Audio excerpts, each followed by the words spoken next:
Your lucky day. You're so lucky. My money is gone and I had just gotten paid. $6,000 may not be a lot to a lot of people, but my family it is. Thieves are using a sneaky $20 trick. $20 for me? Thank you. Gotcha, bitch. Oh, now what the fuck? Yeah, what up, YouTube? It's your man J Boogie Books, the Puerto Rock that don't stop. I'm YouTube's vigilante, trying to keep y'all safe from some of these scams. Now, there's a new one on the scene. It's a $20 scam.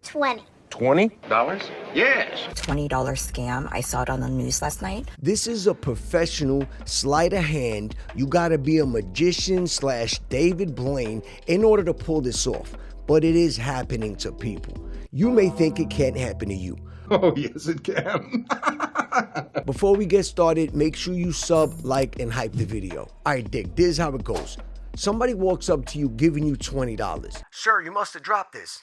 Oh, thank you. Now you think you just got a come up, but here's the situation.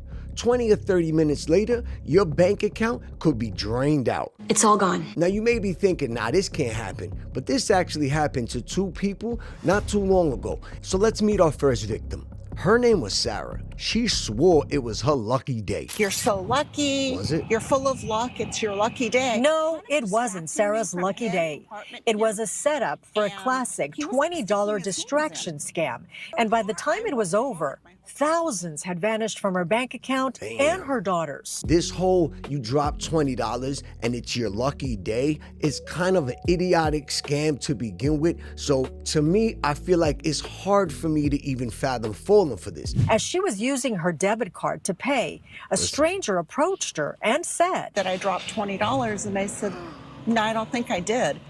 And I was putting my PIN into the machine, and he came much closer to me and was kind of pushing the $20 into my wallet. You need to back up, back off. You can't let anybody invade your personal space. Don't ever pull your wallet or your purse out around a stranger. Forget about somebody sticking their hand, money or not, into your, look, it was a sleight of hand. It all happened in a matter of seconds. Sarah kept insisting. And I'm like, no, this is yours. This isn't mine. As Sarah walked back to her car, the same man, now joined by a woman, followed her, again insisting she'd take the $20. So yeah, I'll be appreciative if you hand me $20, but you ain't getting closer than the arm reach length of me, homeboy. I could promise you that. They continued to invade her space. I knew it wasn't mine. The reason I was getting cash back was because all I had was a couple dollars. Sarah left the parking lot feeling weird about the encounter. She checked her wallet to see if maybe they had taken any of her cash. They hadn't, but something else was missing. Shorty got her ATM card swiped, and before she knew it, her and her daughter got Scammed. My money is gone and I had just gotten paid.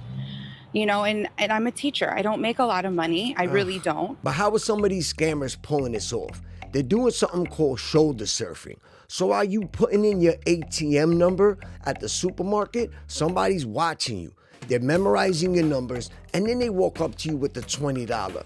Here, you drop this. And then they wind up swiping your ATM card. Your bank account gets depleted. Please, God, no. Now we're gonna watch another individual. He got the same way Susan got. This has to stop. How many other people is this happening to? Irvin Nelson of Reseda is one of several victims of the $20 distraction scam. So Irvin, tell me exactly how you got caught in this scam. Two people behind me, a man and a woman.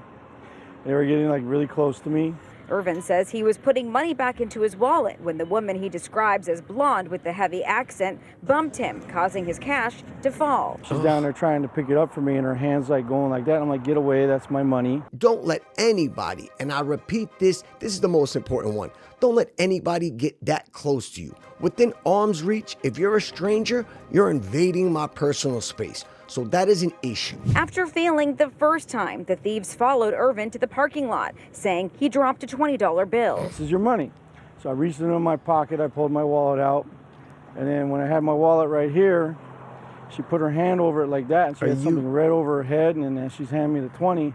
Bro. I think that's when she slipped my debit card out. So forget about swiping my ATM card. I don't care how nice sleight of hand you are. Then they went inside the bank to a teller, withdrew $5,000, and they did not ask them for identification. Shocked that ID was never checked, he's now hell fighting no. to get his money back after Chase initially denied his claim. Bank said no? What bank? Chase? Look, Chase ain't shit. The fact that they don't want to give them their money back, the ATM, y'all have a certain policy that if somebody uses the PIN, then all right. But if somebody walks into the bank and you ain't asking for ID, I get ID for everything in the bank.